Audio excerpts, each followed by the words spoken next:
What should I make today? You know what? I'm in the mood for something savory. No, sweet. No, savory. No, sweet.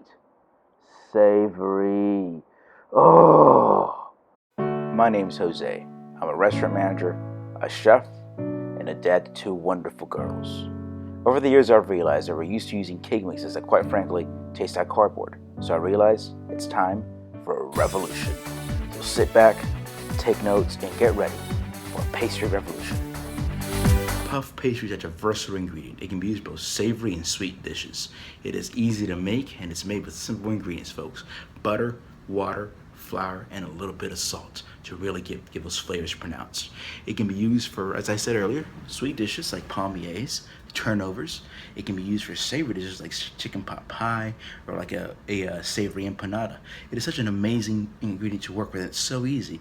You can find it at a grocer's freezer, but if you make your own, I guarantee you will fall in love with it. Now, a brief history about puff pastry is that it was created in France. They're saying that around the 17th century, though the first post recipe was published by a French chef called François-Pierre Levarin back in the 17th century, and that's how puff pastry came about. Okay, perfect. So we start by combining the flour, the salt, and that first small amount of butter. In a stand mixer with a paddle attachment, we're going to go ahead and combine these ingredients until the butter becomes small, like the size of peas. We want the flour to look like coarse cornmeal. Spend about 2-3 minutes into the mixing process. So you can see the butter is still pretty whole. So we're going to go continue mixing this until the butter is the size of peas. It needs a little more time. Okay, perfect. Now the butter is small like peas and it looks like cornmeal.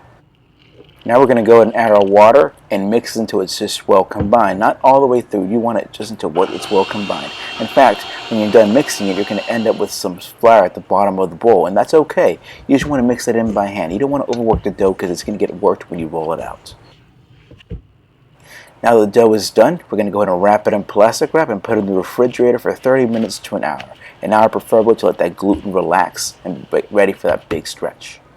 Okay, folks, now that we made the dough, we're going to go ahead and prepare the butter that we're going to use to create the layers in the puff pastry. Now, it's going to be the exact same process as when we made the croissants. Let's look back and see what we did. Meanwhile, I'm going to go ahead and shape my butter while the dough is resting in the refrigerator. I place it between two parchment papers, pound it down with this rolling pin. Afterwards, I will go ahead and roll this out to a square that measures about 6 by 6 inches. Now, you want to go ahead and place this butter in the refrigerator so it hardens properly. Make sure it's well covered though. Okay, so in a well-floured surface, we're going to roll out our dough to a square that measures 7 by 7 inches. It'll be big enough to add our block of butter and then encase it in.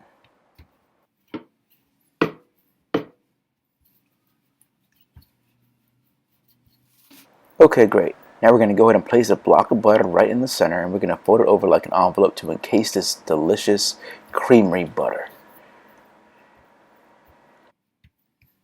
Now remember to tuck in those corners. You don't want any of this butter to come out. We're going to go ahead and just sort of square it out, and then we're going to go ahead and roll it out on a floured surface. Now, I like to make little indentations on the dough, so like that it facilitates how I stretch the dough out. Simply by pressing the dough down and rocking it, I can create those indentations, and then I can start rolling the dough out. Once I have a rectangle that measures 15 by 18 inches, I'm going to do a single book fold, which is like a trifold. Now, with puff pastry, we're going to do a total of 5 turns. Single, double, single, double, single. This will give us a lot of layers that'll be delicious. Right, so now we're going to cover it and put it in the refrigerator for about 15 minutes. Okay, so we roll it out again to 15 by 18. Now we're going to do a double book fold. So you bring one end towards the center, bring the other end towards the center. Make sure it's even. Otherwise, it's going to be you're going to have overlapping edges. And then you fold that onto itself to create the double book fold. Okay, now that we know how to make the puff pastry, we're going to go ahead and wrap it up and stick it in the freezer for later use. You can use it immediately if you like for whatever you like, but next week I'm going to show you how to make chicken pot pie, palmiers, which is a delicious cookie, and also some apple turnovers. Get ready for it, folks, next week. See you next time on Pastry Revolution.